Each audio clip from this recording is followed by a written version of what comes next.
দেখো বন্ধুরা, আমি আমার বাপের বাড়ি এসেছি শিব পুজো দেখতে। বানেশ্বর গেল, এবার জিভে বান পোড়া হচ্ছে। একটা আসছে, দেখতে পাচ্ছ বান আসছে। আমাদের এখানে জিভে বান পোড়া হয়, সেই জন্য দেখতে এসেছি।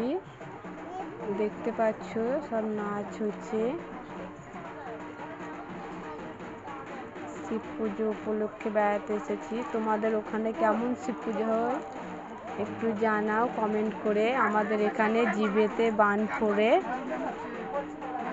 দেখতে পাচ্ছ বানটা নাচছে, বানটা জিভে নিয়ে। দেখতে পাচ্ছ একটা গেল, পিছনে আরো আসছে। আমরা দাঁড়িয়ে আছি দেখার জন্য।